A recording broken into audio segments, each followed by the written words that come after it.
So, all right. All right, everybody. Welcome to another episode of Front Row Negative, the podcast. It is still Halloween season, and it is that time of year for us where we kind of name some horror movies, fight them out via popularity, and see which one comes out on top.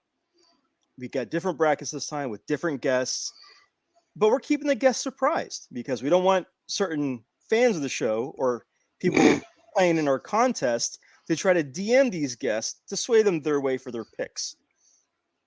Of all the things you can slide into DMs for, it's sway fucking votes on the horror bracket. Hey, when free stuff is up man. to grab, people will do whatever they can for free stuff. Last year we had that Mondo print, and whenever I announced that, we got a lot more entries in. So Crazy. That happens. The struggle bus always pulls into the station, doesn't it? Pretty much. So basically, I'm keeping the guests a secret. The only people who know are me, Chris, and that guest. And so let's introduce. I'm Aaron. Oh, I'm Chris. Oh, by the way, when you introduce the podcast, you go, this is the FRN podcast? And I was like, I'm Ron Burgundy? Are you? Are you? Yes, our guest, who is a return guest, if you are like us and you really love horror films and you're really into the scene in Houston, you've seen this guy around, and you know, he's got some pokers in the fire. You know, I mean, he's got a few things going on. You may have heard of it, the Houston Horror Film Fest. Our esteemed guest, Scott Fontenot. How you doing, buddy? Very happy to be back. Thanks for having me back on, man. I was looking forward to my return. Yes, triumphant return. Triumphant return. Sure, we actually haven't really spoken since the film festival. No, so well, I tried. I think I tried reaching out before, but you were really busy after the event. Yeah. And me and Chris, we just quickly recorded a aftermath thoughts. Show. Yeah, I did check that out. We gave our highs, we gave our lows of what we thought about everything. I mean, overall, we loved the event. Right. So that's out there still. That's still on our Podbean account. But we haven't really talked since then. But since it is Halloween, the spooky season, and we all love horror movies, thought this would be a great time to bring you back on. Well, I appreciate it. Like I said, I'm very glad to be back. I've been looking forward to it, though. And a good time the last time. Yeah, and tonight's bracket is the Wildcards. That's me. Right up my alley, the wild card, baby. The Wildcards. The unpredictable Scott Fontenot is here to help us with the unpredictable. Pretty much all these movies are just random horror movies. They could be sequels, they could be prequels, they could be the OGs. Thrown into a randomizer, it picks what it picks, and I listed down here. And we got some good ones, we got some terrible ones. We got some matchups that might get hard to decide, but we got some matchups that are going to be heavily one-sided. Yeah, at least in the first round. Once we get to the later rounds, it might be a little more difficult. But so, speaking of the Houston Horror Film Fest, how was it for you? Like, it was honestly, it was just seeing our growth within less than 2 years was honestly emotionally overwhelming for me that weekend. That Saturday, I think we had 10,000 people that came through the door that Saturday, which considering less than 2 years ago, our first event was 250 people in a hotel ballroom. Man. It was pretty amazing to see how much it had grown. But overall, it was a brand new venue, so I hadn't learned it yet. We had 60% new vendors. We had 120 vendors this time compared to, 60 the last time Yes. the film festival. And so there's some learning curve that we went through that weekend, of course. But all in all, it was an incredible weekend. All the feedback was just amazing from everybody. Yeah. So we're just already got the dates planned for next year. It's going to be second weekend of August next year. Same venue, Houston Marriott West Chase. Well, at least be there for another year. I think 10,000 that Saturday is pretty much the max that they can handle there in a single day. Wow. Okay. So we'll be there at least one more year for sure. But I like the size that it was. I don't know if I want to grow a whole lot more too fast than what we were able to achieve that weekend. But it was a phenomenal event, man. We one of the things that occurred to me, man, and I apologize. I was very excited to go because having something like this in your backyard is really a lot of fun. And it's just cool to be able to go and not have to get a hotel and all this shit. Yeah. But the thing is, like, what really I thought was really cool that really caught me off guard. And I think I told Aaron when we walked by it. I was like, they had that VR haunted experience in that one little hall right there. I was like, fuck, man, that's pretty cool. I don't think I've ever seen anything like that at a con before, because at Disney World, at Disney Springs, they have this VR thing like that for like Star Wars. And I thought, man, that's pretty cool that you're bringing something like that here. Especially, I don't know if you ever jumped on one of those things, man. That shit can be pretty. It can disorient you pretty quick. Yeah, I was watching. Yeah, I was watching a few people go through it. It was pretty funny. And he wanted to set up in the middle of one of the showrooms, and I was like, nah, I think this is going to work out. If I give you this full size room right here with absolutely nothing in it, this is going to be perfect right here. And it went really, really well. It was cool because we had the VR haunt, then plus all the other haunts from the Houston area, just all in a row, just having a good time, man. It was I really feel like you should reach out to we have the Houston staple of haunted houses. They're I can't, their name escapes me, but they do them every year, like Phobia and stuff like that. You know, Haunted by You, whatever. Like, I feel like those guys should get together with you in one of those halls, like create a quasi small haunted house to kind of advertise. You know what I mean? I think that's also up to the hotel itself, what they can and can't do. Right. That makes sense, Yeah, but it just like I said, it was our first time in that venue, so I had to kind of get an idea of what we were going to be able to do. Sense. What was really amazing is what impressed me the most is funny because I went to I spent the weekend there for an anime convention the month after. Mm-hmm. The hotel staff was so happy with the way the event went. They told us that our fans, the F&B manager, he's been there for 10 years, told me that our attendees were the best behaved and best people they've had in the 10 years he's been at that hotel. So it was absolutely amazing. They were totally overwhelmed. I have not paid for a drink or a meal at the hotel since that weekend. Hell yeah. because they want us back so bad. It is unbelievable. Well, I think great stories from the staff. I think that with horror fans, we have boundaries. Like we have our own personal boundaries as we do fan interactions. Versus anime fans, they don't really have a lot of boundaries because they want to act like their character that they're watching. With horror fans, when they're acting like the character that they're watching, those characters are usually standoffish outsiders and very not to draw attention to themselves. Right. So it's a completely different aspect of horror fan versus anime fan. Well, the other big difference with the hotel, and I saw this that weekend that I was there for that other anime convention, is anime fans don't spend money. No, that is also true. It's mostly a younger crowd and everything. Horror fans are collectors and they spend money. Holy shit. And the best example I gave is for our event, the ATM ran out of money every day, twice a day. I mean, they couldn't keep the ATM stocked up. That anime convention, I saw one person use the ATM, and that was me. I'm the only one that I saw go to that ATM the entire weekend.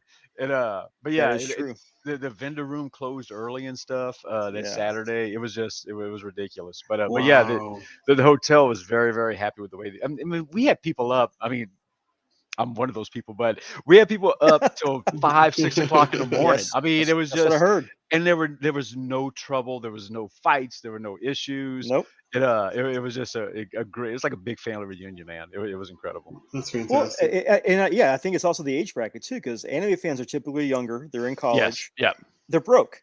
I mean, they watch their anime either via the internet or an app, right. Or their buddy's Crunchyroll app or whatever. Horror fans, we either buy the physical copy or we buy physical media, man. To get the physical copy. Yeah, exactly. Right. So, two different aspects, two different age groups. Yeah, and I want to throw one more thing in there. When you said that, all I could think of is all my years I've spent working in the comic shop industry, slinging like Pokemon and Yu-Gi-Oh cards. Them dudes are the same ones that are into anime. And you're right, them sons of bitches ain't got no money. They don't spend money, dude. The new Pokemon will come out and they'll buy a box of it because they've been saving their money and whatever to get the box. And then they want to sell you the cards or trade you the cards for other cards you got in the case, and it's just like it's just dwindled down process, so they just can't give you no cards no more. Yeah, I'm like, man, the pack's only $3.99. It's like, well, the fucking burritos are Taco Bell, It's still the pack, or it's still it, yeah. Dude, don't get me started. Jesus, yeah. Wow. Well, okay, Chris, don't get triggered over. Sorry, man. Look, dude. I think I'm the one who should be triggered about that. I have 2 kids who collect that, and I was about to say you should know, man. We live in Houston. Are you kidding me? Like, grown ass men are out there. Well, anyway. I'm not even. Listen, we're on a good foot. That's not. So- That's not. You know. And of course, Okay. it just one more thing, just in the spirit of Halloween. Of course, we do have we have our pop up markets that we do too in Yes. between all our events, and we do have our Halloween pop up market coming up, second year over at Wildcatters in Wildcatter Saloon in Katy, Texas, Yeah. which is such a cool venue. It has 3 stages, one inside. There's an outdoor stage behind the main bar, and then there's this huge field with a giant outdoor stage for the larger concerts and stuff. So we got that coming up. We're going to have about 60 vendors over there. Okay. We got several guests as always, and it was funny is because this is the guy that kind of was the brainchild behind us working with Wildcatters. Is Ari Lemon's going to be there, Okay. and Okay, he'll cool. be performing that night with his band First Jason as always. Ari's always a hit with the crowd and everything. He's definitely a trip. And of course, we got also performing that night. We got Corey Feldman coming down. Oh, He's going to be performing and doing a meet and greet after that evening. His performance starts, I think, at 6 o'clock, if I'm not mistaken. So, okay. uh, All so right. he'll be coming down from Curse of Michael Myers, which is underrated. It's so funny how many people that's their favorite of the franchise. Is Curse of Michael Myers, the absolute worst mask in the entire franchise. I was about to say, yeah. Yes. We got the Shape himself from that movie. Michael Lerner's coming down, and Marianne Hagen's coming down. Wait a minute. Curse is 6. Yes, I think Yeah. the worst mask is part 4 because he looks surprised and optimistic. He's got eyebrows that arch up instead of arching down, like he's angry. Yes, yeah. It's like Michael's always surprised. So we got Paul Taylor, who honestly next to Doug Bradley. I know there's only been 3 guys. Well, now 1 woman also that have played an iteration of Pinhead, but Paul Taylor Yep. by far was number 2 to Doug Bradley. He did an incredible job Yes. in Hellraiser Judgment. Yep. Don Yesso, the mortal bus driver from Hocus Pocus, is coming back down. He's a really, really great guy to meet. And then we got a Night of the Demons reunion coming up, which just so Okay. happens part 2 is on the bracket. Amelia Kincaid's coming, Hal Havens and Alvin Alexis. Almost got Linnea. I talked to her last week. Linnea broke her knee recently. I heard about that. Ooh, I did So hear about I talked to her again. I've been talking to her every week just to check on her, see how she's doing. Mhm. She got the staples out, and she's actually getting around doing errands, but she still has a brace on and still can't bend her knee. And she doesn't start physical therapy until the 14th. So she's going to Wow. be kind of day by day, but I'm hoping last minute we might be able to bring her down too because she's always a hit, man. I mean, She it's is. Linnea Quigley, dude. It's, Sure, yeah. you know, it's so funny. You know, I got into this and I got into this industry with the conventions and stuff. Mhm. And there's so many, you know, growing up watching horror movies. Monday I had Brink Stevens in the car. Oh, You know, wow. I went and Man. I picked up Brink Monday and brought her over to she was in town filming a movie with Jimmy Summerall. Okay. And her brother was too busy to. Her brother lives in Sugar Land. Yeah. And he was too Oh, busy to okay. pick her up, so I told us I got you. Don't worry about it. So yeah, so you know, when you think about, you know, I watched this woman in these movies I'd rent over and over again when I was a kid. Now we're friends and she's hanging out in my car. Yep. You know, I'm picking her up from the It's a airport. strange It world, is man. so Yeah. It weird. is. And I'll be watching something like one night I was watching Cheech and Chong's Still Smoking when they went to Amsterdam. Yeah. And Okay. I'm watching it, and it's the steam room scene, and Cheech is looking through the one-way mirror, and he's watching these women walk up to the mirror topless and everything. And this woman walks up, and I grab my phone and I text Linnea, "Were you in Still Smoking?" And she goes, "Yes." And I just saw you in the mirror with Cheech. She goes, "Yeah, that was me." Oh, But it's so wow. funny you know. It's like it's Linnea Quigley. This is the woman that danced on a damn grave at Return of the Living Dead. It's just crazy. Talking about and somebody who used your assets, you know, Yeah. to the right way. You know what I mean? What? Yeah. Well, she was in Nightmare on Elm Street 4 as one of the. Yes, one of the things in Freddy Krueger. Yeah, they Yeah, have one of that the things in print you Freddy can get Krueger. signed. Yeah, yeah. So I mean, I remember that scene. I'm like, who is that girl? And I'm like, okay, I got to figure out who this. Oh, wait, it's Linnea Quigley. It's trash. Oh man. Okay. Okay. And one Peaked. thing Brink just did, we were just talking about, is they just got through filming a sequel to Sorority Girls at the Slime Ball Bolorama. Yes, they did. And she directed Oh it my actually. God. Oh, And she directed it. She directed it, and she does a cameo in it with Kelly Maroney. I think Yes. Michelle's in Wow. it too. Michelle Yeah, she's in Bauer's it in it too. too. Yeah, the Uh, trailer dropped today. and she's going to be doing publicity for Full Moon for a while. Full Moon's releasing that one. So Yes, it's uh, on their. It's part of their 10 Deadly Sins series where they're doing a whole bunch of immediate sequels to their classics Yeah. or side stories. Yeah. So Yeah. That's So awesome. that's something to look forward to. I'm sure that'll be a fun one. Full Moon has a lot of garbage they put out, but they also Baby Oopsie. I loved the 3 parts of Baby Oopsie that just came out. That was just a funny ass movie, man. It was now good. that's pretty good so far. I enjoyed their trophy heads that Yeah. series. Oh That was really yes. good. Yeah. And was it the Ravencroft Towers is really good too. Okay. I haven't seen that one yet, but Uh, that one was kind of that one got overshadowed by the when they did Little Puppet Master Littlest Little Reich. Strike. Okay. So that kind of got overshadowed by Puppet Master, but I was it's trying to still I was trying fun. to get a buddy of mine to watch Little Strike tonight. Actually, Oh, it's fun. the kills in that movie are insane, dude. They're just Oh, well, Chris, don't watch this movie until December. yeah. There's Okay. a scene. Don't watch it until Yeah. December. Just I'm Okay. so talking. you know. Some of the kills are Terrifier level kills. Yeah, It's Really? yeah. some you would Yep. not expect that what they did. I and wasn't they did it. expecting that movie at all because I mean Yes. I love the Puppet Master series and it never got that brutal And ever. they got Sergeant Dingle Wow. from Reno 911 as the Yeah. main lead. It's like Yeah. What? it's crazy. Damn it. So for your pop-up shop, I got 2 questions for your pop-up shop. Yeah. 1, how much is the mission? The And mission is 2, 50. Oh, go ahead. and 2 is T-shirt Joe going to be there? Joe's going to be there, of course. Joe's always at our shows, man. Joe just shows up and sets up. It's $15 admission to the event, but with that you get, I mean, we have costume contests, we have all the vendors, and you get free concerts and a DJ all day. So you get to attend the Corey Feldman concert, the Ari Lemon concert, and also the DJ that we have during the day going on. And of course, I'm the host of the costume contest. We do children's and we do adults. Okay. It's a good time, man. Really, really good time. Hey, that sounds like it's going to be fun. And hey, you get to meet Donatello afterwards. So that's even Yeah. better. And from what I understand, what's his name? I'm trying to remember his name. I can find it real quick. His drummer is also an actor that has been in some horror movies, and he's going to be doing the meet and greet too. And I'm trying to remember the guy's name. You guys talk while I'm looking for this, but I just found out about this yesterday. Wildcatters hit us with this, and and I was when they hit us with it, I was like, "Well, you guys want to go ahead and do it? Go ahead and do it. We don't want anything to do with it." What's his name? There we go. It's Bentley Mitchum. He was in. Oh, that's what I remember from the most. Actually, me and Andy Gonzalez were talking about this yesterday. Just made for TV horror movies that were actually really, really good that people kind of dismissed because they were made for TV. Okay. But he was one of the kids in Sometimes They Come Back, the Oh, Stephen King movie. wait. Yeah. The first one or the second one? The first one, the original Okay. made for TV movie. Okay. But yeah. So yeah, he's the drummer for Corey Feldman. interesting. Which is Wow, pretty cool. okay. Yeah, but I love that movie. Just the storyline of Sometimes They Come Back is great, man. But yeah, That's we were a talking fun about Salem's Lot was a made-for-TV movie, and It think was. about how It that's a was. hard movie, man. That movie's a rough watch, bro. Mm. Oh man, The It's a Land of really, really good Lears. one. Have you watched that one recently?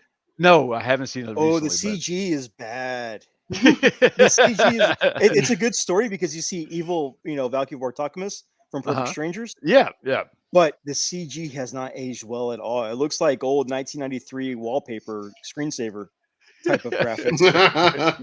It is not. I'm waiting for like the little brick to hit the corner as I'm watching. They're being this on the haunted. They're TV. being haunted by the fucking pipe thing that goes around on itself on the fucking Yeah. screensaver. Yeah. It's like the first generation Doom. Just you keep running into walls with that animation. It's not Right. good. But I do have a funny story about Corey Feldman. So many years ago, 2004, me and the wife went to our first Comic-Con and Wizard World in Dallas, and Feldman was there. He was there. Danny Trejo was there in the corner. Nobody cared about Trejo at all. Really? What? Nobody cared for him. This again, 2004. Nobody It's a cared. different This is- time. Yeah. yeah, before Machete, before all of his roles. Now nobody cared, but Corey Crazy. Feldman was there, and this is still him. Kind of off of doing the whole Michael Jackson things were coming out, and Mhm. Feldman was there. So I knew Feldman as Donatello. That's how, Friday the 13th he was in that as well. But for me, it was Donatello and the Goonies. I was I'll about go to up say, to him. I say, "Hey man, I'm a fan," because he didn't really have a line. He was just there. Say, "Hey man, I'm a fan. This and this." And so I really liked your voice work on and Ninja Turtles as Donatello. And he like slams the table. He goes, "I wish people would fucking stop saying that." Whoa. And he walks off. He just walks away. What? I'm like, now I'm standing there like, what do I do? And his girlfriend or the wife, but the girlfriend at the time was there. She's like, why did you have to say that? I'm like, Oh my How god! were you supposed to know? how was I supposed to Yeah, know? what the hell, man? It's like, Dude, okay, look. What? So you open the door. I'm stepping through it. Okay, so I know that he's been in a lot of popular things, right? yes. I know that he's a part of the pop culture zeitgeist, but how are you going to be upset when somebody congratulates you on arguably one of the bigger things you've done in your career? Let's be honest, Yeah. that didn't involve your face. Like, that was a moment in pop culture history. I know we're talking about horror films and stuff, but like that movie, isn't it like the most highest grossing independent film of all time, right? Or am I It's one of them. crazy? It's one of Right? them. It's one of them, yeah. Yeah. So, and then, It is definitely his biggest, most recent work. Yeah. Yes. You Okay. know, So, like, that's the true. thing. so where do you get off? You know what I mean? Like, I'm not trying to say anything bad about the guy. I've never personally met him, but when you hear this news story and this guy, and then Aaron tells you this shit, and it's like, why Yeah. are you like this? You know what I mean? I was stunned because again, I was like, I was congratulating and say, hey, your voice in Donatello, that was my turtle. That was the one thing I remembered, you for was hearing your voice through the tape. After that Pizza Hut song, your voice. That's what happens. Wow. And he got upset. Now, he was wearing the sparkly jacket. He had his one glove on his hand. He still had the ponytail slicked back and everything with the little Superman-esque curl in the front. And he stormed off after he said that. And I'm That's just so like, odd. what the hell? I mean, what did I do? And to have his girlfriend like, oh, why'd you have to ask that? I'm like, how was I supposed to know? He doesn't not have a like you- sign. He doesn't have a yeah. sign at the table saying, "Don't ask about my TMNT." He didn't work." have a sign that had like a cross through Donatello on his wall or anything. That would have been totally like if you would have walked up and been like, so it sucks your other friend Corey died or whatever, right? Like that would have been some shit you shouldn't say to him, right? Yeah. Yeah. But bringing up Donatello apparently is Jesus, man. you can't do that. So, now, anybody listening, don't let this sway you from going to the book shop.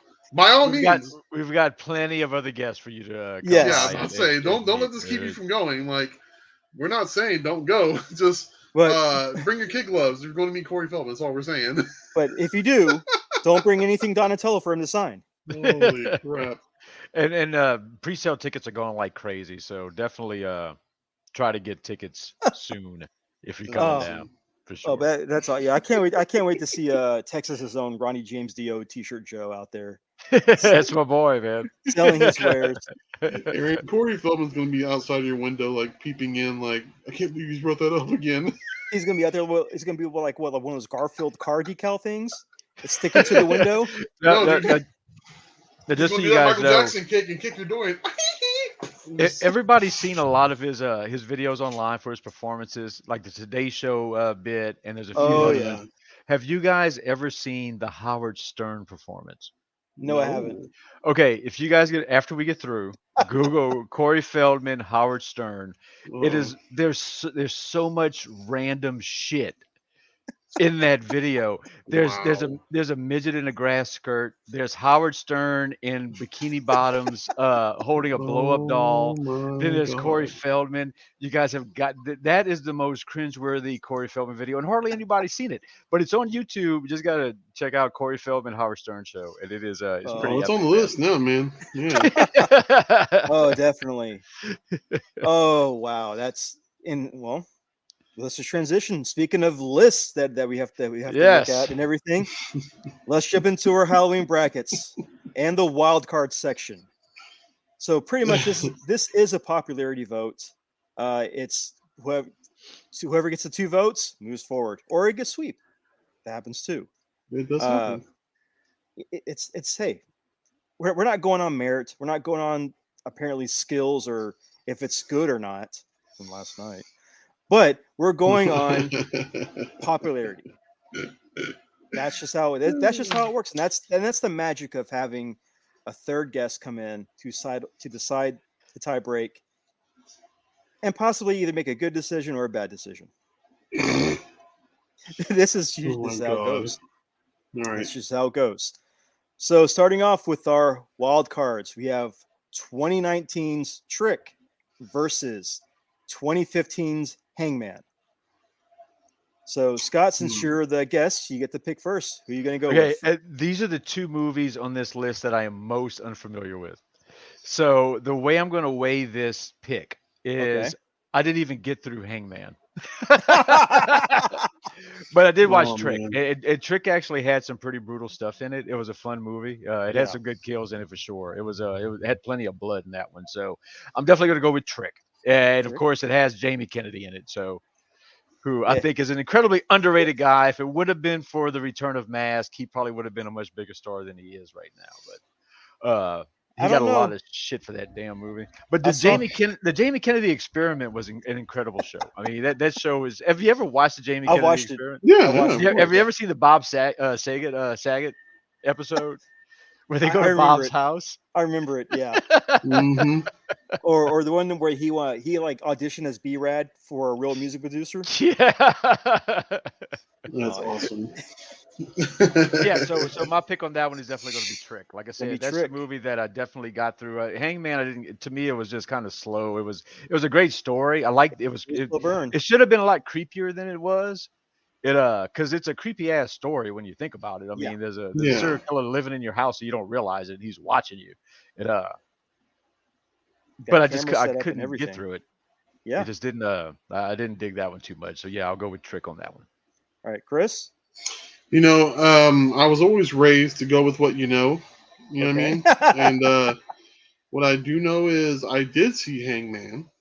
Okay. Admittedly, I did not see Trick. I know that's shame on me, shame on my ass. Okay. But correct me if I'm wrong, Scott. You almost got through Hangman. So wasn't it about the play where the kids were having the play about the history of the person that got hung at the backstage of the school or something like that? Or am I crazy? Was that part of one of the elements in it? I'm not sure. Do you know, Aaron? Shit, I don't Hangman- remember that being in it. Hangman was the found footage one. Yeah, it was a found footage film because this guy had set up cameras all over this house. Oh shit. Okay. Well, You might have watched the wrong Hangman. I probably did. Yeah. So So you haven't seen either one of them. no. So I'm gonna go with what I don't know. I'm gonna go with Trick as well.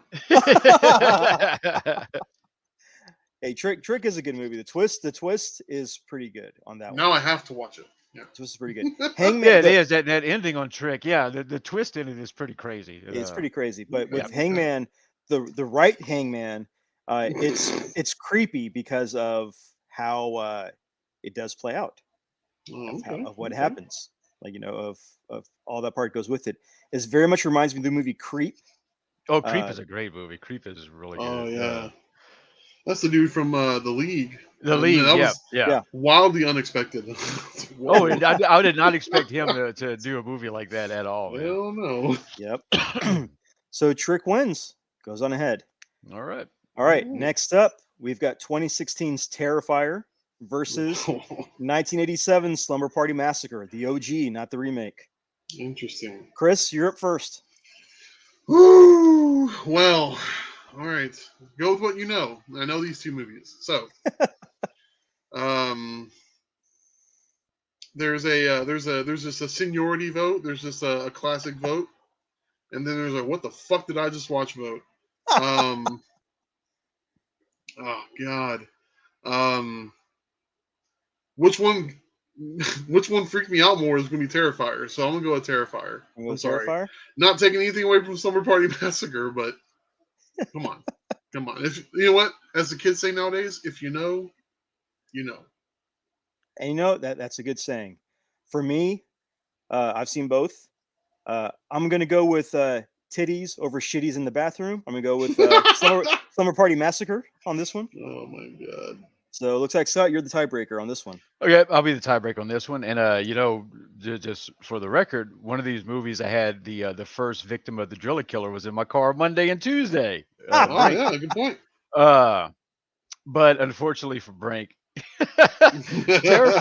Terrifier had one of the most brutal kills in modern horror Holy history. shit. Just It did. with, That's putting it mildly. and that alone in that movie, that it was so inventive and done so well. Oh my god. I'd probably have to go Terrifier, and we'll see what the sequel does tomorrow when I finally get around to checking it out. But Oh yeah, the it sequel. Right, I haven't seen it either. yeah, yeah. Well, tonight's opening night for it, but I'm going to check it out okay. tomorrow night. But yeah, this one I'd have to go Terrifier. Terrifier. Good Yes. choice. Yeah. I couldn't even recommend that to my mother, who raised me on horror films. She was like, "Who's this clown?" I was like, "No, don't watch this." I think the cut in half scene surprised the hell out of me because I was not expecting It shocked that at all. me. I was not expecting that at all. That was like NC-17 not rated horror movie stuff Yeah. that they did. If they That made was modern day Faces of Death shit, that would have been on Faces of Death. yes. Like, is that fucking real? Jesus. Now, have you seen the prequel to this? All Hallows Eve. Yes. I've heard of it. It's a short, isn't it? It's Isn't an it a anthology. short? It's It's an an anthology. anthology. Okay. No, I haven't. It's different. You can tell it's pre-Terrifier the way they kind of changed the Art the Clown character around to make him more terrifying, I guess. Okay. It's still fun to watch. It's still different. So I would recommend checking that out as well before you see Terrifier, just to kind of get a sense of what you're going to be dealing with. Okay. So definitely a good one. So next up, we have 2013's VHS Part 2 versus 1985's Ghoulies. I'll start this one off. I'm curious what you're going to say here. Oh man, because I really enjoy both those movies though. Right. But VHS 2 just has a good story with that demon, the part. The cult one. The cult one. Yeah, the cult one. Fucking A. That one's just so well done. Yeah. Damn. But Ghoulies, I mean, they pop out of toilets. So I'm gonna go VHS 2. All right, Scott, what you got? Okay, so if this would be Ghoulies 2, it'd be a much easier choice because Ghoulies 2 is honestly my favorite of that franchise. VHS 2 is very good. The one Vignette that you just talked about with the cult, it was excellent. Yeah. But honestly, just for the fact that it launched the franchise, I got to go with Ghoulies. I got to go with my heart on this one. Just Ghoulies is one of those movies that I just watched so many times, and unfortunately, that first Ghoulies was kind of slow, and I think that's why I like the second one so much. The second one at the Carnival in the Funhouse was just insane, and like I said, because Ghoulies kind of launched the franchise, I got to go with Ghoulies on this. Yeah, you go with Ghoulies. Yes. I mean, didn't Part 2 have one of the Ghoulies have a gun? Like he was armed and dangerous at one part? Yes, yeah, at one point, yeah, he was. And then they turned into Super Giant Ghoulie. They had like the giant one at the end of the movie. Yep. He was eating the rest of them. He was like eating them or something like that. Yeah, and just getting bigger and bigger and bigger. All right, turned into body horror all of a sudden. You're the tiebreaker, Chris. What you got? Do we have a tiebreaker? Yeah. Did you go with VHS 2? Yeah. I went with VHS 2. Oh shit! I thought for sure you went with Ghoulies as well. My bad. I'm sorry. VHS 2. Wow, man. Okay, so damn it. Ghoulies this is the same thing I was just up against with Terrifier and Slumber Party Massacre. You've got a modern Ghoulies, if I'm not mistaken, was it 1985? So that spun out of the whole Gremlins thing. That was the Joe Dante. Yep. Set the bar for the little monster horror. Yeah, you had Critters coming out. You had Ghoulies coming out. You had all Munchies. Munchies. The Hobgoblins. All those. Critters was the first movie that I learned how to flip people off, and I flipped my mother off when she was making dinner. Because remember that where the alien was like, whatever. Yeah. And I was like, I turned my mom and go, Mom, what does this mean? And she's like, Christopher Lee Flanagan. And it's the whole thing. Anyway, damn it, man. What did I go with? Terrifier? I went with Terrifier, didn't I? Yeah, you went Terrifier last time, yes. Okay. I'm going to give it to the old school. I'm going to go Ghoulies. Because, not taking anything away from VHS 2. Because honestly, if out of the 76 VHS movies we've got, that's probably the best one. Yeah, that's true. You know? Ghoulies. Ghoulies, come on. Just, okay, box art. We talked about in the last one, box art that made you want to buy a movie and then you hated it. But this one was box art you wanted to buy a movie and say, what the fuck am I looking at? Even the movie poster was right, like the ghoulie coming out of the toilet. Yeah, the booger looking one coming out of the toilet. Yeah. Come on. Yeah, Ghoulies. Come on, fit mate. It's like Uncle Fester's legitimate love child with a Ninja Turtle popping out of the toilet. Uncle Dookie Fester. It was, yeah, come on. It was all wet and shit. Come on. Yeah, that's what it was. Yeah. So Come goalies advances. All right, next up we got 1980s The Fog versus 2020s Hubie Halloween. Okay, I'm just gonna cross out Hubie Halloween right now. Thank you. Appreciate that. That is the way to go. Damn I'm just gonna cross that man. one out right now because Blue I chipper. mean, It's a blue chipper. let's be honest. Come on. Hubie Halloween's okay if you get nothing else to watch and the blockbuster's closed up the street, and the only thing you have on Netflix is Hubie Halloween. So Hubie Halloween is something I could never watch twice. that is One that time is is correct. plenty. The Fog, John Carpenter is a great anthology. Adrian Barbeau, I mean, just Yeah. Adrian Barbeau being sexy on the radio. It was just, Yep. it's a great movie. Yeah, it's all around just good. And It's she all was around just good. ample. I remember her being one of the first women I thought was ample. Oh, she was my first crush, man. Like Swamp Yes, Thing came sir. out and that was a wrap. Swamp Thing and then Cannonball Run. Once I saw her in Cannonball Run, that was it. I was like, oh yeah, this is the one. Yeah, it was a coming of age, if you will. It was. You know, Swamp like- Thing. Yeah, You're like, oh man, wow, look at that. Would you look exactly. at that? Exactly. So yeah, I think that's an easy pick. We're all agree on The Fog, right? Shit. Yeah. Yes. Yep. Yes. Yeah. Okay. I'm just making sure, just for the listeners, we're all agreeing on The Fog. Fuck Hubie Halloween. Okay. Next up is 1980s The Changeling versus 2007's Murder Party. And Scott, you're up first. Okay, so this is going to be an interesting one. Changeling, I did see a long time ago, but I haven't rewatched it in a long time. Mhm. But Murder Party, honestly, I think is an incredibly underrated movie. The story and the characters are just is just awesome. I honestly, I've watched that movie more than once. I'm going with Murder Party. I mean, I just like I said, the story of it, the characters, the Mhm. final boy, he's hilarious. He never should have survived. I mean, he was just some goofball living at home with his cat. He earnest his way lonely. through it. Lonely, desperate to make friends, so he goes to this party he finds an invitation for. I really, really enjoyed Murder Party. That is true. We'll say The Changeling, though, has started the biggest trope in horror movies with the whole ball bouncing down the stairs. That's the movie that Yes. started Yep. it. Yep. So, but that's really the only Yeah. thing it has going for it. It's a good movie, but that's really the only thing it's known for is the ball bouncing down the stairs. Well, Murder Party, like you said, wrong place, wrong time, wrong invitation. Yeah, he earnest his way through that movie. And Somehow survived. the characters are great. Just all the Yeah, characters are great. they are. You know, the director, the guy that was running everything, thinking he's a lot bigger than he actually is, and everybody's kissing his ass. Yep. And then they turn on each other. It's just a really, really great movie. Yeah, definitely so. So I'm going to have to vote. As much as I love The Changeling, I think it's a great one. I'm going to go Murder Party as well. Chris, are you put this for the sweep, or do you have anything else to say? Well, you know, I mean, it sounds like it's a bet, right? But okay, so you know, if somebody would have bounced their balls down the stairs in Murder And you Party, live alone? this would have been a different vote, right? No, And you live alone? right? You know, I'm gonna throw some love to Changeling's way because I mean, as a kid, it definitely fucked with me so much, and as you know, especially as a young kid when you're getting into horror films, especially when your mom's like, "Sure, you can watch this," you know, Yeah, like true. it's some shit just sticks with you, and that's going to be one of them. So just for posterity, I'm gonna throw it to the Changeling. But yeah, it sounds like Murder Party's going through. I mean, and for good reason. Yeah, it's a fun movie. It's definitely it is a fun movie. I mean, just a simple movie. It takes place in one room, pretty much the entire film. It does. It's really, really cool.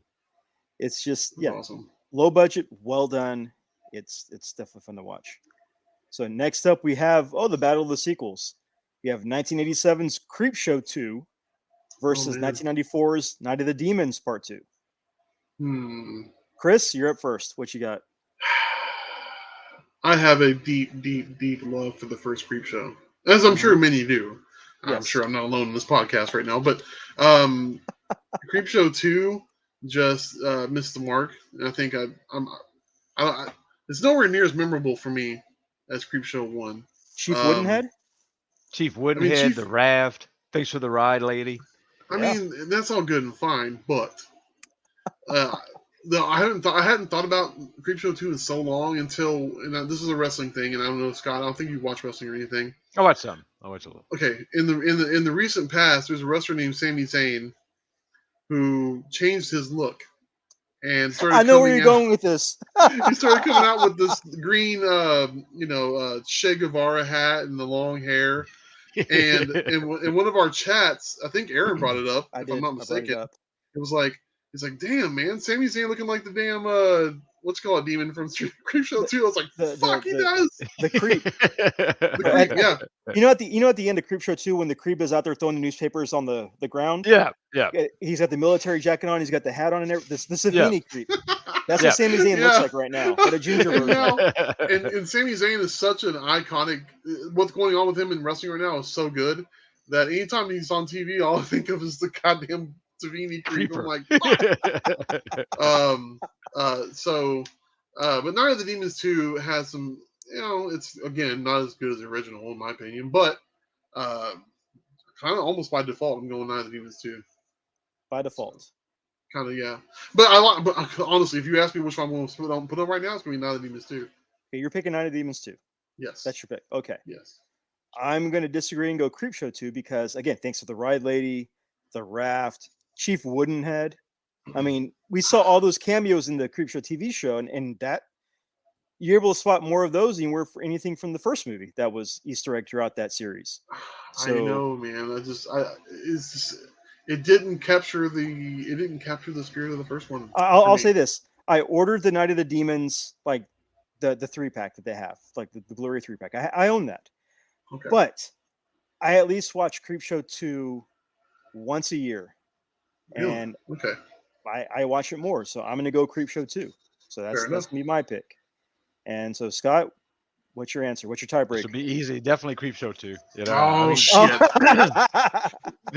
was the hot take. Okay, got it. So one of my favorite Stephen King books is Skeleton Crew. I love Stephen King short stories.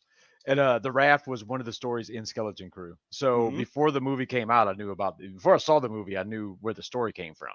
It definitely to me, all the segments in Creepshow 2 are incredibly memorable. Chief Woodenhead, the guy with the long hair, and he's talking about going to Hollywood and shit. Yep.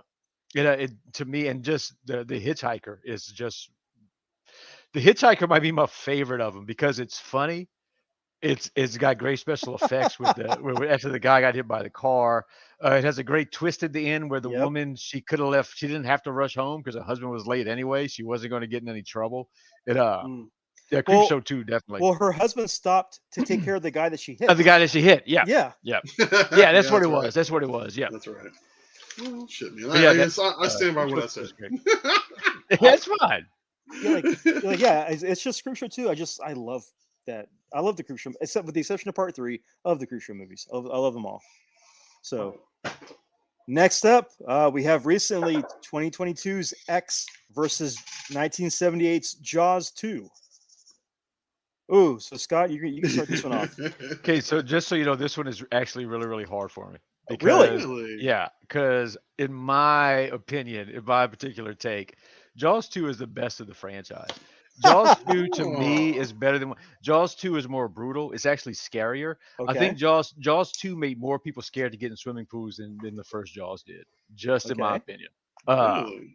Jaws 2 is an incredible movie. X was great. Kid Cudi's in it, like I said. Ty West did an awesome job. It's looking like it's going to end up being an incredible trilogy after seeing Pearl. Yeah. I mean, X is a really, really good movie, but I'm going to go with Jaws 2 on this one. Like I said, Jaws is a huge franchise. I mean, it's a groundbreaking franchise, and in my opinion, of that franchise, Jaws 2 was the best one.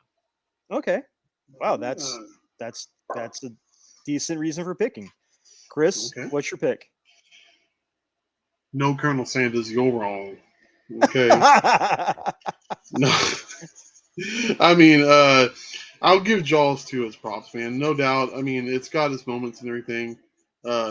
Jaws for me is when you can't beat the original. I mean, you have to ask yourself, and this is my opinion, what's more quotable? Not that it really matters, but Jaws 1 or Jaws 2. Yeah, I agree with that. Yeah. Yeah. So that's just in my head. This kind of things that factor in when it comes to like these classic sequels and stuff and what have you. But after seeing X, man, I was like, okay, because there's just some things slightly taboo things that they go through in that movie. You're like, all right, well, this is a different approach, And like I think we kind of pre-gamed it earlier. We talked about X because I was like, wait a minute, have I seen this movie? And I did because we talked about how it's kind of a love letter for your schlocky. Texas Chainsaw Massacre type movies. Yes. Right? Yes. So, and I love Texas Chainsaw Massacre. Aaron knows that. We made the trek to the gas station. You know what I mean? Like we did. It's a thing. And so I'm maybe another hot take, but I'm gonna go with X, man. Okay. And the thing about it is, like I said, that was a really hard one for me because I think X is a phenomenal movie. It's one of the best ones this year. And like I said, the trilogy itself is going to end up being outstanding. So I need to see this Pearl you're talking about. I haven't seen that, so I guess I'm behind the totally different movie. I went into it without ever even seeing a trailer, and that was the way to do it. It was it was a really really good movie. I mean, the aesthetic is just so different. Okay. God, I wish y'all had seen it. We could talk about it a little bit. No, I haven't seen it yet. I want to. But I also hear that's how you're supposed to go in and watch Barbarian as well. Barbarian, I did the same thing with Barbarian, and Barbarian was great. I need to see that because I like the trailer because I don't know what the fuck's going on. That was a good one. That was a really, really good one. Sorry. So, I'll be the tiebreaker on this one. Ooh. Because I like shark movies. I do enjoy a good shark movie. And Jaws 2 is a good shark movie. Well, sure. But X hits a lot of just that, like, Texas Chainsaw Massacre, Night of the Scarecrows, that whole on the farm type of horror movie. Motel Hell, almost kind of. Motel Hell, yeah. I love that movie. Farmer Fritters. Farmer Vincent's Fritters. God, classic. Jesus. Just that VHS tape on Motel Hell with the heads in the ground. Dude. It just sticks out of my mind. I wanted that tattoo on my sleeve. Now I want to watch Motel Hell. Shit. I use preservatives. I use them. I'm gonna have to go with X just because of how well it was. I went in knowing very little about it, and I enjoyed all of it. And I bought it blind. I bought it because I went to Target. They had it for I think it was like $15 on Blu-ray. I bought it just because I kept hearing good things about it, and I'm glad I did. It's a good movie. It is definitely good. I still need to watch Men. I picked that up the other day, and I need to watch that one too. So yeah, X moves forward. I think I did see that. Men. Yes. Was she seeing the same face on all the dudes? I think so. Yeah, that's a good one too. Interesting. I'll watch that soon. Yeah. All right. Next up, this is our final battle in round one. We have Dead and Breakfast from 2004 versus 1988's Friday the 13th Part 7. And Chris, you're up. Son of a bitch. God, this is going to sound bad, but refresh my memory. Which one was 7? Was that the telekinetic chick, the little girl that brought him back out of the lake? Kane Hodder breathes heavy as Jason. With the dad and the Kane water and all that shit. It was Kane Hodder's first iteration of Jason. First iteration of Jason. Yeah, but it was the dad coming out of the water at the end. Yes. Yeah. Oh, man. Okay. Yeah. It was not my favorite ending to it. Friday the 13th movie. I was like, what is this? Like, who all's in this water? God. I've seen Dead and Breakfast. But we're talking about a franchise that is. No, we're talking about a movie. No, we're talking about a movie. Dude, okay. But it's Friday the 13th. It's a Friday the 13th. But you say it yourself, Kane Hodder's initial run as Jason. And he's not best Jason. He's just a Jason. You don't think he's the best Jason? No. What? I don't either. He's just done it more than anybody else. Yeah. But as far as being the best Jason. You don't like the heave and shit like that? He's a dead zombie. Why does a dead zombie have to breathe heavy? Oh, good point. Well, shit. Doesn't make sense. Fuck it, I'm saying Friday the 13th. I said what I said. Okay. Again, this is a Friday the 13th, not a good Friday the 13th. And it's a Jason, not the best Jason. It's just one of the movies. I didn't know that about you. I put 5 different Friday the 13th in our randomizer, and this is what it picked. I learned a thing about one of my best friends today. That's weird. Wait, but me thinking Kane Hodder's not the best Jason? Yeah, I watched Kane Hodder get shot down by one of my high school friends when he tried to. I shared an elevator ride with Kane Hodder. He is a big guy. He is intimidating, but as a good Jason, that's okay. He's an excellent Victor Crowley. He is. He's a good Victor Crowley. Yeah, he's a good Victor Crowley, and whatever else he does. So that's about it. Was it bowl of cereal or pizza in house too, or whatever the hell it was? Pretty much. That's what he got paid with. Scott, what are you going to pick? Dead and Breakfast or Friday the 13th Part 7? I'll go Dead and Breakfast. Honestly, Friday the 13th Part 7 is probably my least favorite of the franchise. I did not care for it at all. I didn't like the story. And the ending was terrible, as you said. So I will go Dead and Breakfast on. I was about to say you do a tiebreaker. Yeah, I mean, I'm just going to say this: Friday the 13th Part 7 has a great looking Jason. He looks great. That's all that movie has for it. That's all it got. That's all it has is looking great. Dead and Breakfast. It's funny.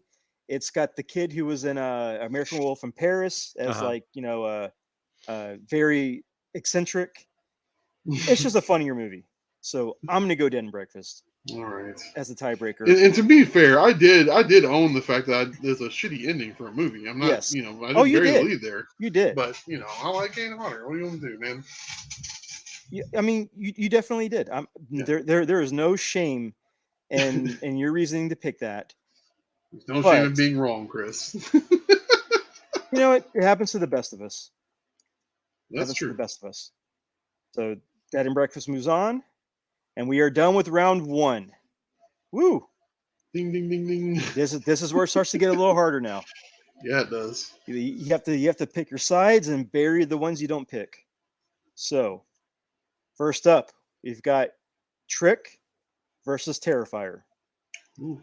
And Scott, you're up first. I'll definitely go Terrifier on this one. You go Terrifier? I will go Terrifier over Trick. Yes.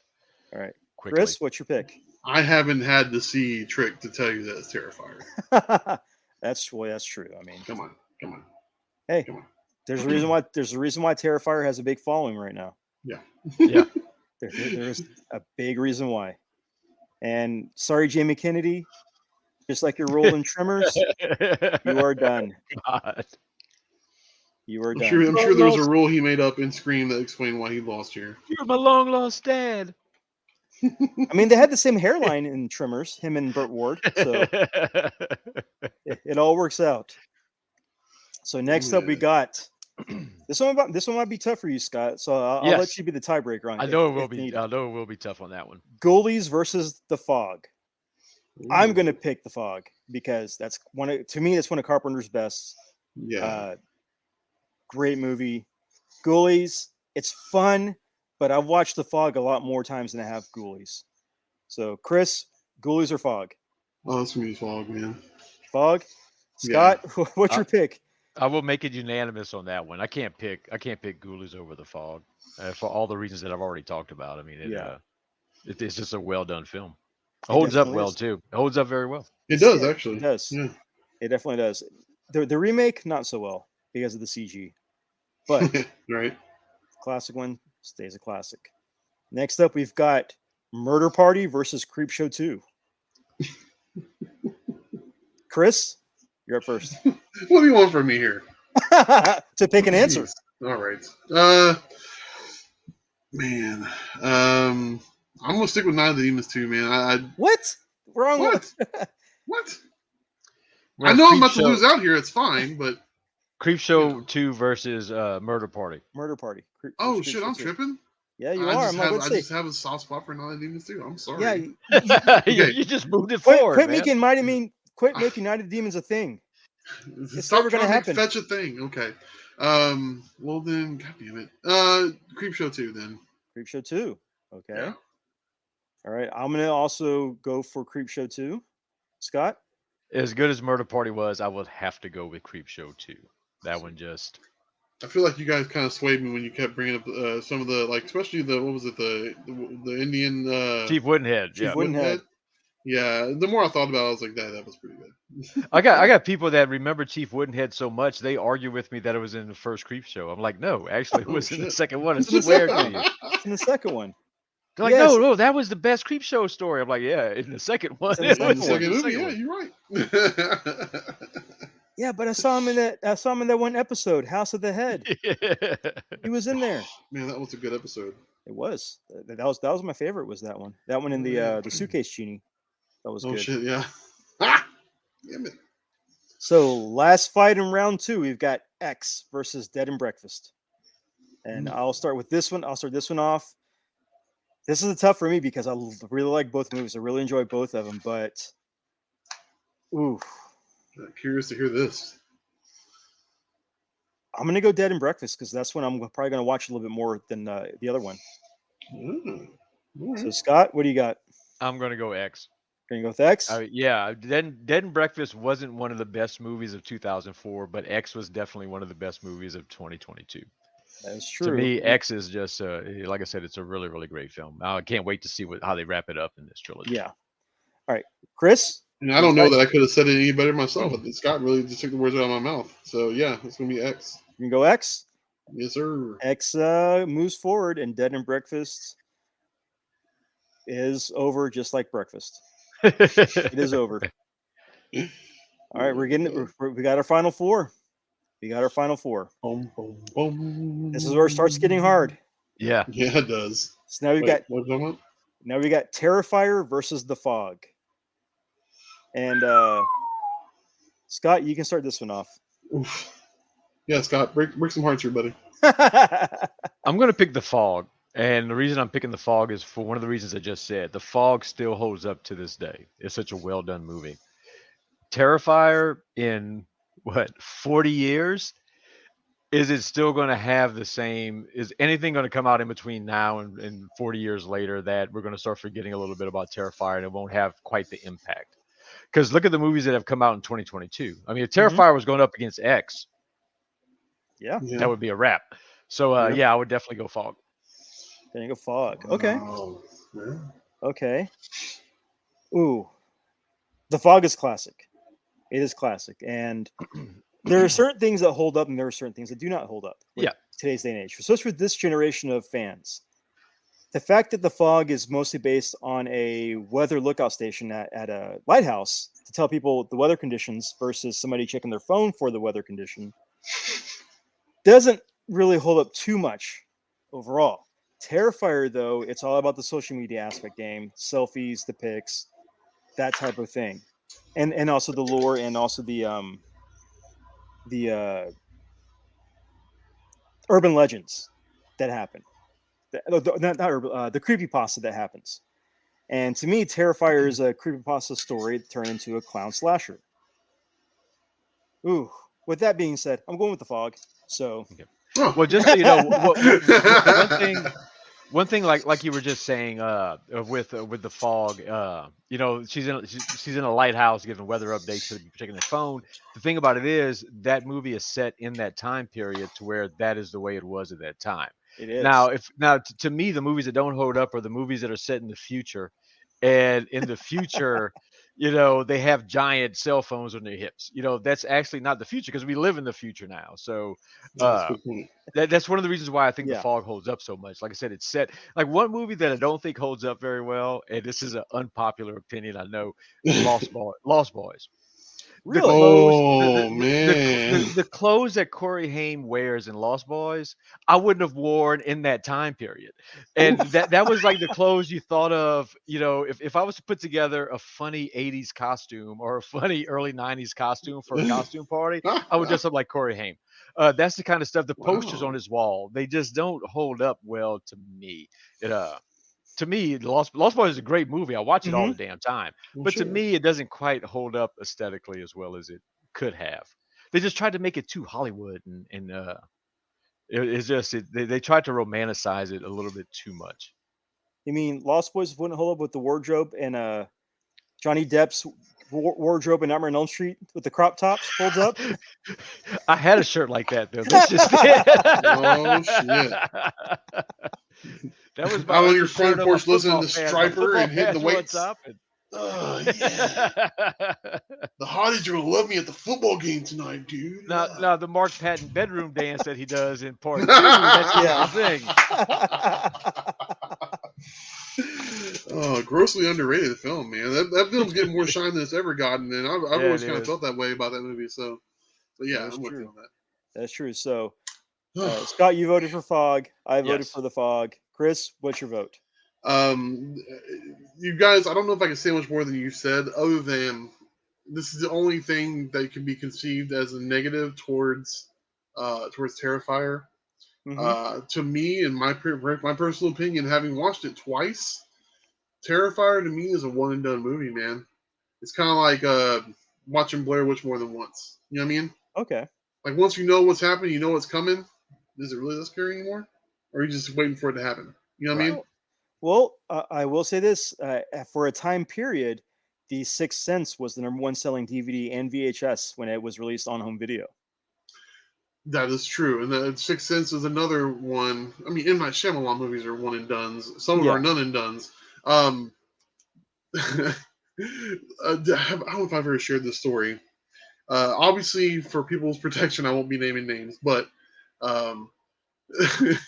towards the end of its run in theaters, The Sixth Sense, there was a girl that I was courting at the time, and she's like, "I want to go see a movie." I was like, "Well, there's nothing really out. I've already seen this. She's like, "Well, I haven't seen Sixth Sense." I'm like, "You haven't seen this?" So we go, and it's like 2:30 in the afternoon, and there's only 4 people there, me, her, and another couple. Other couples sitting on the bottom. They're a lot older than we are. And so this is when did Sixth Sense come out? 2003? 2001, 2000, 2000, Around 2001? early 2000s, yeah. It was It early was 2000s. around that time. Yeah. Okay. So I'm probably, I graduated in 99, so I'm like 18, 19, 20 maybe, or something like that. Anyway, how can I put this? She didn't see a lot of the movie. Okay, so our next battle is No, but okay. So fast forward past all that. There's a reason why I'm bringing this up. It's funny because the couple down at the bottom of the theater, his wife didn't see a lot of the movie either. Right? Okay. So me and homeboy, we shared a moment. It was odd. He gave me a thumbs up. I gave him a thumbs up, and everybody went about their business. Dude, right hand to God, that happened. So if nothing else, take that away from this podcast. Strange things are afoot in 2001 and at a random movie theater in Houston. Anyway, go on. No, but one thing I wanted to bring up real quick, I don't know if you guys saw this, but you know how you were saying that Terrifier should have been one and done and so on and so forth. Did you see that the sequel, which I found this out today, or like I said, I'm going to see it tomorrow, it has a 2.5 hour runtime. Yeah. What fucking slasher runs for 2.5 hours? A slasher should be 1 hour and 45 minutes. Yeah, no kidding. If even that. But yeah, it's 2.5 hours runtime on a damn movie. Wow. Yeah. What is this? A Terrifier Infinity War? And I'm wondering if I'm wondering if it being that damn, like, you couldn't cut a little bit of shit from it, but it being that long is going to kind of mess up the reviews because nobody wants to sit in a movie theater for 2.5 hours, and it better be like real fast paced. The shit better not move slow. My one worry is that it's that long. If I remember Terrifier correctly, there were times like, and I think to Aaron's point, where like the camera was not moving very long, or wasn't moving, and it was on him for a little bit. You know what I mean? Yeah. Like him kind of cocking his head to the side, and it's just long enough to be like, why the fuck are we still looking at this? Goddamn, go to something else. So, like, I feel like they're probably going to run off of that a little bit in the second one. And tell me if I'm wrong later, but I feel like we're going to get a lot of long hallway shots where he's like peeking his fucking head around the corner for like 5 seconds. Art. Yeah, exactly. Yeah. I feel like you're going to get a lot of that probably. Probably so. So. I have a feeling this movie is going to be a lot more of Art's backstory and Art's lore, which makes it 2.5 hours long. Makes sense. But still, that's still going to be a long ass movie, man. It's going to be a long movie. Yeah, I mean, he better have some Pennywise stuff in there for it to be that long movie. It's funny you say that because I was just thinking to myself, like, weren't we supposed to get like a big in-depth thing about Pennywise's backstory? Like that's coming soon. Barry? Yeah, Derry. Yeah, Derry that's coming Main's the soon. movie. Yeah, that's gonna be Is it a streaming. series if or a I'm not movie? mistaken. That was a TV series. Is it? Yeah, Thought so. it's Yeah, gonna be HBO streaming. Max. Yeah, HBO Max? Okay. Yeah. Yeah, I was just thinking that for some fucking reason. I was thinking like backstory. I was like, oh yeah, what the fuck happened with Pennywise? Okay, anyway, go ahead. Yeah, we're getting Derry Main. That's the name. I want to see him eat a baby. Anyway, I'm kidding. Go ahead. Okay, all right. He does So, that. Am I wrong? There you have it. Chris's Anyway. long drawn out story about how he got some action in a movie theater to explain The Sixth Sense in the middle Look, of our man, bracket countdown. So do it for next, the content, my friend. Do it for the content. oh, that should be a Patreon. So our next our next battle is Creepshow 2 versus X. Chris started this one off. Oh well, okay. Creepshow 2 versus X. I feel like you guys swayed me, man. Like I kind of want to put. You know what? Fuck it. I'm putting Creepshow 2 on after we're done recording this. I got to go back and see it again because I feel like maybe I'm just judging a little too harshly. Because in my mind's eye, I'm seeing the part from the trailer where the blob thing from the that black, the raft. Yeah, the raft. Yeah, where it's coming over that dude. And he's like yeah. I beat you. I beat you. Yes, exactly. Creepshow 2. Wow. I think in my mind, Creepshow 2 is like kind of the underdog of this thing, but yeah, Creepshow 2. You're picking Creepshow 2. All right. Scott, what are you picking? This is actually isn't a easy one. Like I said, we're talking X, which is an incredible movie. I think that should I go with my heart or should I go with what I truly believe in? Because if I go with my heart, I'm going Creepshow 2 because I've seen it so many times, and like I said, just the stories. I love this. I can watch that movie again and again and again and again. Mm-hmm. I don't know if I can do the same thing with X. So I've watched X twice, so I'll go Creepshow 2. Creepshow 2. Yes, so Creepshow 2 is moving. I'm going to swoop that one because I was going to pick Creepshow 2 as well. Nice. I really enjoy that movie. It's just such a fun movie. Really fun movie. I mean, and it comes down to it. It's like how many times do I actually watch the movie versus sometimes if I think it's really good. And I've seen Creepshow 2 so many times that I've got to go for that one over X. X, I loved it. Thought it was great. I've watched it twice. I was about to say, no disrespect to the movie, but I bought the movie last month. Okay. I bought it in September. I bought the Blu-ray in September, and I've watched it twice since then, and I've loved it. I thought it was great. But Creepshow 2, I know I have fun watching. I could put it on at any point in time and watch it and just enjoy it. So yeah, and then we're on the final round: The Fog versus Creepshow 2. Fuck! Wow! I don't envy me right now. So, Scott, take the lead on this one. Who are you picking? Between those two, I'm going to pick Creepshow 2. Creepshow 2. Wow. Yes. I think I would go Creepshow 2 between those two movies. It's just more, it keeps your attention more. I love anthologies. The Fog is something where if it was, I just got off work and it was 11 o'clock at night, I'd probably fall asleep before it was over. Creepshow 2 is something I think that I would keep watching because, like I said, it's a little bit more energized and stuff. And the stories they pick for the anthology play with each other well. You start off with Chief Woodenhead, which is kind of serious and everything, and then you go, a little bit funny but still serious, and then they just hit you with the horror comedy at the end. I'm gonna go Creepshow 2 on this one. Okay. All right, Chris, what's your pick? Man. Oh wow! I really feel like what's that? It says John Carpenter's The Fog versus Stephen King and Romero's Creepshow 2. And don't forget Bernie Wrightson with the illustrations. Yeah, Bernie Wrightson as well too. Oh, you had to say that. Adriana Barbeau's in The Fog. Bernie Wrightson, man, Jesus. Yeah. I have that. I have his Frankenstein hardcover. Savini. Me too. I got it myself. Oh, fucking amazing. Hashtag goals. Jesus, man. God.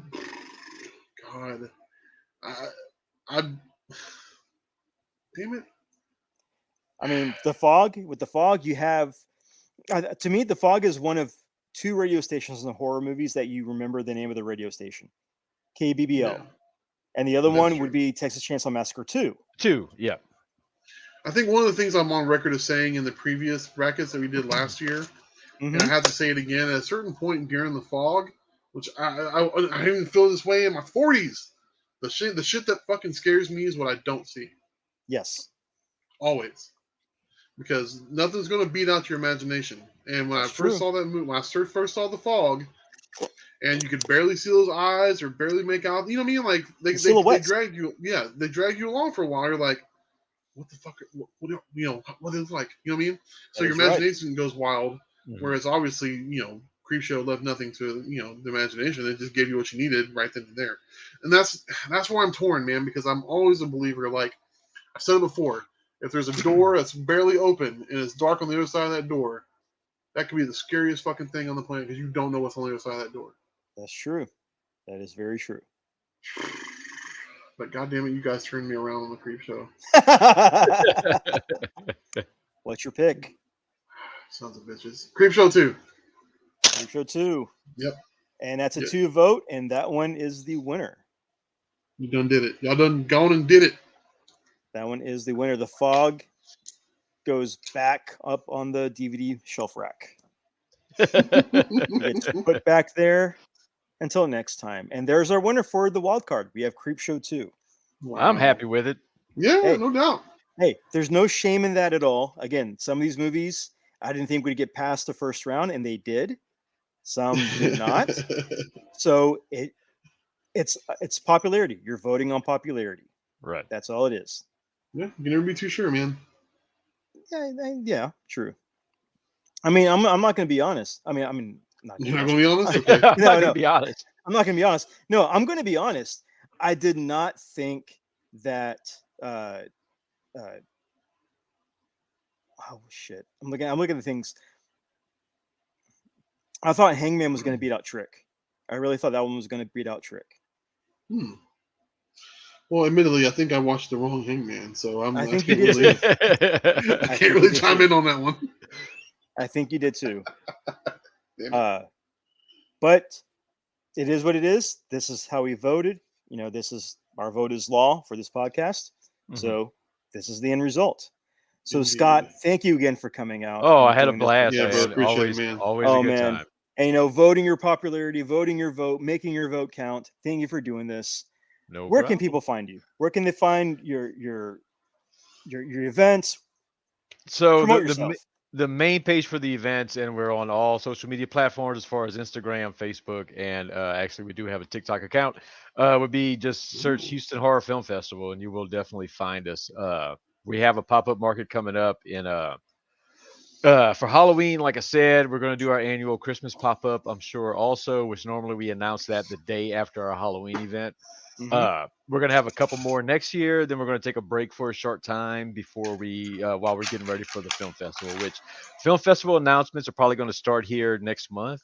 And we already have some pretty exciting guests signed already. So yeah, we kind of waiting. We don't like interfering with Lloyd, and Lloyd's in the middle of all his announcements right now. Yeah. So we're waiting for him to get all his stuff done because we don't want to draw any attention away from Lloyd right now. So that's understandable. We're letting him get all his stuff done, and then we'll start dropping our guests for our event. So yeah, it's like I said, we have some incredible people signed right now. It's going to be a good show.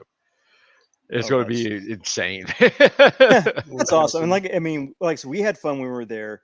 You go back and listen to the episode of a review of the event. It was a lot of fun, and we can't wait to attend again. Oh yeah, definitely. It's gonna be a good time. And also, you guys gonna go check out Halloween Ends next week or sometime soon? We got a pre-screening on Wednesday, and I'm actually doing an event at Misfit Toys opening night, Friday the 14th. I got to go. I'm going to do some horror trivia over there. We're going to give away some posters, probably some T-shirts, and then that group is going to go over to Edwards Marquee and check out the movie over there afterwards. So, oh shit! Okay. I will be seeing it. My Fright Rags Halloween End shirt just came in the mail yesterday. Nice. So I saw that one. I thought about getting that one, but I decided instead I'm going to wear my Evil Dies Tonight. young Anthony Michael Hall shirt that I got from T-Shirt Joe himself at fastcustomshirts.com. Someone That is awesome. I saw a great shirt. I saw a great shirt that somebody had put it on Instagram as an ad, and it's the guy in Jason Goes to Hell, the guy at the burger shop. He's making the Jason burgers. Yes, yeah. Okay, Yeah. so there's a picture. There's a picture of the Jason burger, and underneath it says "Evil Fries Tonight." Yeah,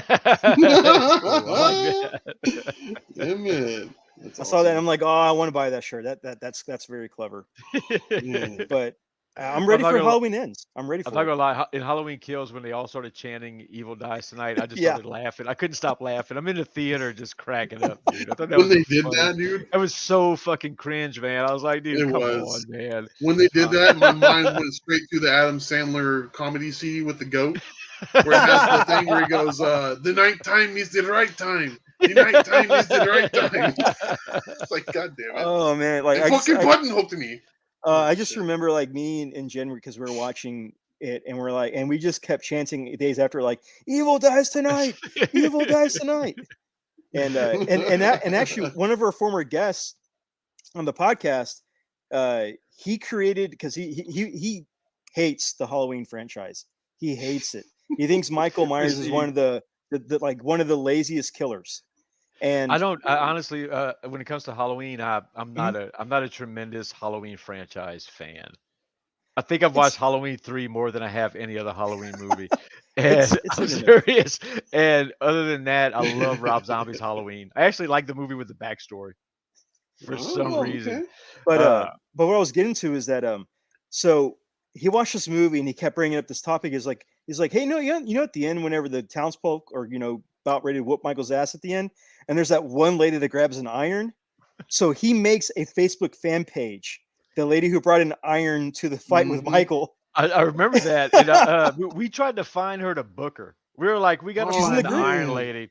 I have her contact information. Do you want to bring her? Really? Yes, yeah. I might get that from you, dude. I have her contact information. Just the lady with the iron. That kind of blew up afterwards. It went a little viral afterwards. But yeah, that lady with the iron just ready to take on Michael. It's like, Jesus Christ, man. Yeah. You just killed a bunch of firefighters with an axe handle. Come on.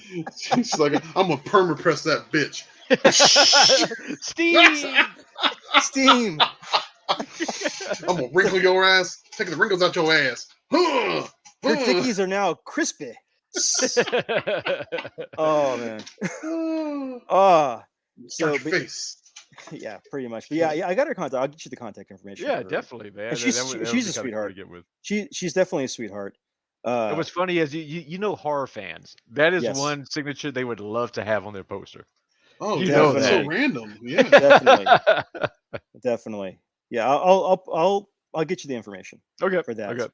All right, and for us, you can find us on YouTube. We have a Redbubble and a TeePublic, so you can buy our merch with our logo on it. We have an Instagram page. You can find us on Facebook and our Podbean.com/FrontRowNegative. So again, Scott, thank you for coming on. Had a blast talking horror movies with you. Always fun. Again, man, thank you. And I can't wait for the pop-up shop to happen. That's going to be a fun event, even with Corey Feldman there singing and Ari doing his guitar out there performing. Well, the thing about it is, as long as you leave before 6, you'll be fine with avoiding him. Okay, that's good. I'll probably leave at 5:30 then. So he's going to be getting there a little later than we thought. So this is one of the strangest promotions I've ever heard. If you have to come to our show, make sure you leave before 6. It's so weird. But I mean, pretty much. If you know what you know, then you know. You know, like the thing is that if I'm going to go to that and I'm going to see Feldman, I got to get in touch with Clay, one of our friends, to give me one of those Moonwalker Club shirts so I could wear up there for Feldman. Just as Donatello. Just as Donatello. Just as Donatello. Corey, are you okay? Are you okay, Corey? Oh my God. Oh man. So if you made this far, give yourself a pat on the back. Thank you for listening and enjoying this great episode. And until next time, I'm Aaron. I'm Chris, and hashtag push ponchos. Not push ponchos. I mean, whatever. Ponchos. You no, know, you're a push poncho. You keep what? What? It's fuck ponchos.